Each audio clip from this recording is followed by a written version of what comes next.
हरे कृष्णा। आप सभी का स्वागत है हमारे YouTube चैनल पर। आप सभी का दिन शुभ और मंगलमय हो। भगवान शिव जी और माता पार्वती की कृपा आप सभी पर सदा हमेशा बनी रहे। एक बुढ़िया थी, उसका नियम था कि प्रति रविवार को सवेरे ही स्नान आदि कर पड़ोसन की गाय के गोबर से घर को लीप कर फिर भोजन तैयार कर भगवान को भोग लगा स्वयं भोजन करती थी। ऐसा व्रत करने से उसका घर धन धान्य एवं आनंद से पूर्ण था।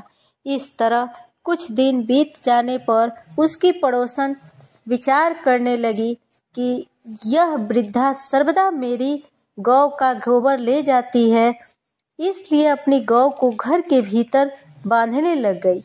बुढ़िया को गोबर न मिलने से रविवार के दिन अपने घर को न लीप सकी, इसलिए उसने न तो भोजन बनाया और न भगवान को भोग लगाया और स्वयं भी उसने भोजन नहीं किया। इस प्रकार उसने निराहार व्रत किया।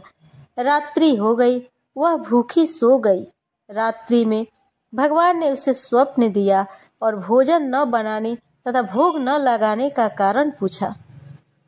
वृद्धा ने गोबर न मिलने का कारण बताया। तब भगवान ने कहा, माता, हम तुमको ऐसी गौ देते हैं जिससे सभी इच्छाएं पूर्ण होती है, क्योंकि तुम हमेशा रविवार को गौ के गोबर से घर लीपकर भोजन बनाकर मेरा भोग लगाकर खुद भोजन करती हो।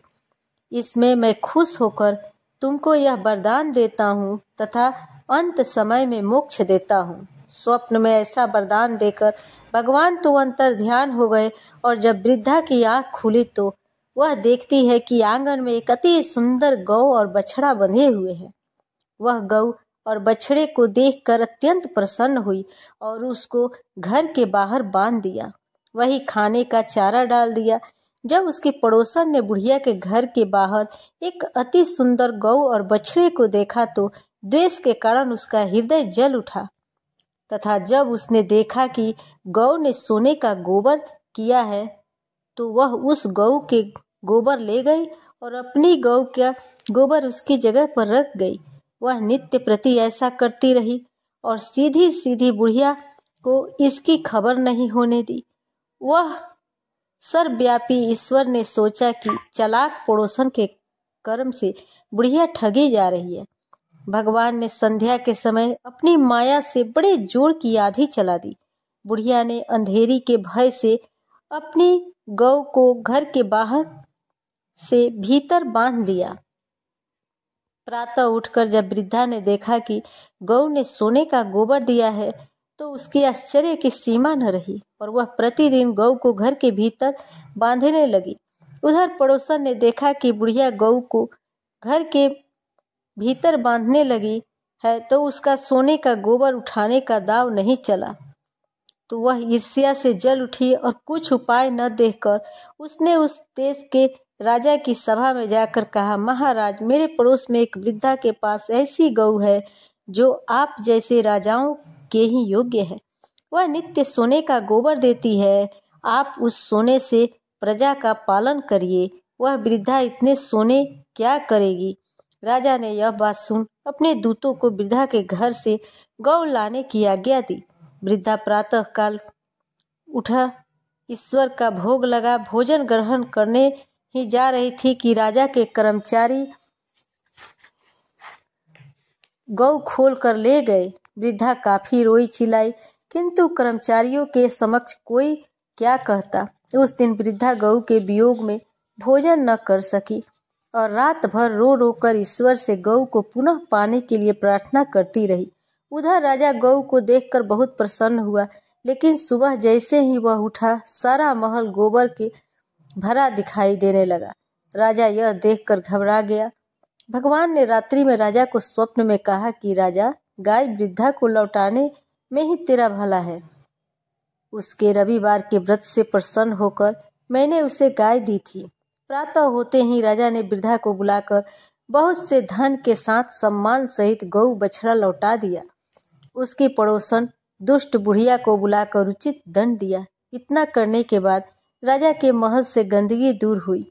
उसी दिन राजा ने नगर के निवासियों को आदेश दिया कि राज्य की तथा अपनी समस्त मनोकामनाओं की पूर्ति के लिए व्रत करो।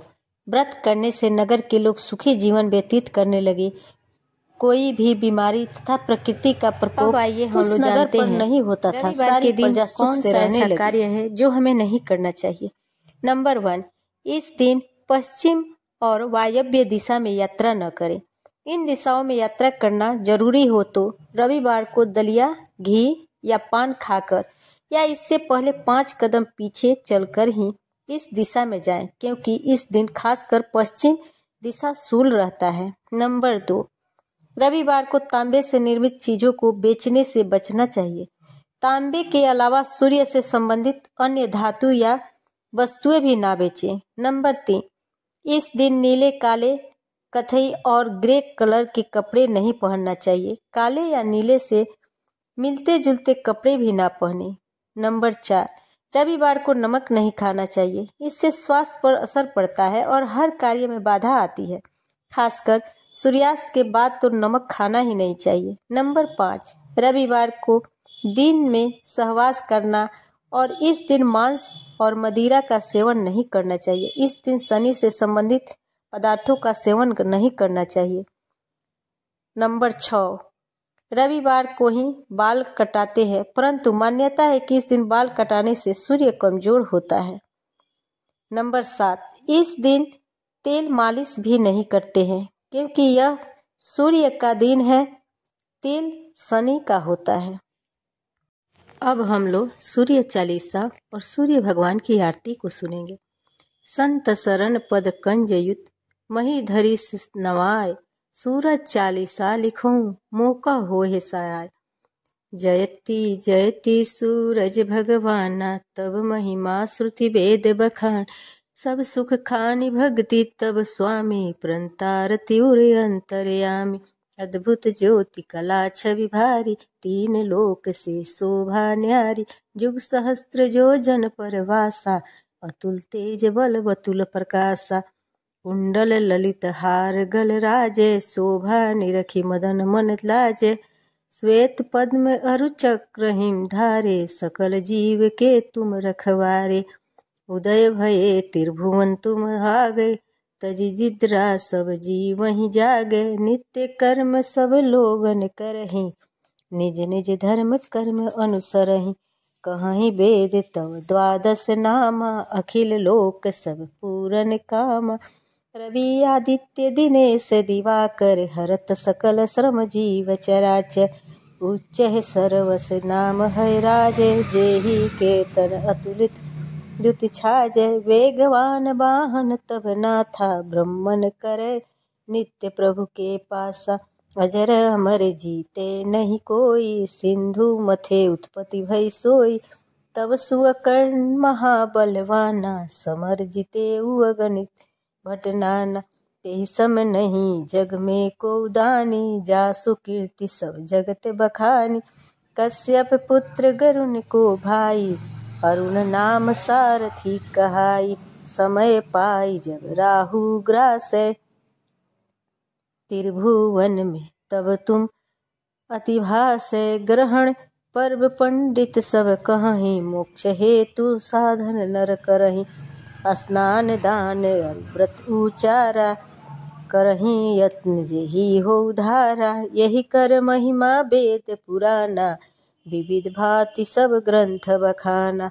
उदय अस्त लो तुम्हरो राजा, करत सदा भक्तन को काजा। जो नर ध्यान तुम्हारो लावे, मन वांछित फल निश्चय पावे। धनी धनी महिमा तुमरो नाथा, नमत जीव सब धरी महिमा था। पढ़े सुने जो सूर्य चालीसा, वाको होत सकल अधखीसा। खग मृग जीव जंतु नर नागा, मेघ झरत कुसुमित बनवागा। वृक्ष लतादिक तब आधीना, जिमि जल पाई सुखी हो मीना। कुष्ठ ग्रस्त रह जो नर कोई, ध्यान धरे ताको दुख खोई।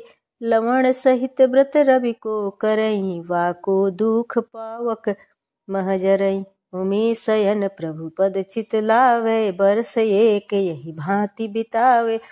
पाठ करे नित्य सूर्य पुराना, करी पूजा धारे उर ध्याना। व्रत पूरा करही होम करावे, दान देही यसु विप्र जिमावे। हवन भस्म मदे सबे अंगा, ताको दुख निश्चय हो भंगा।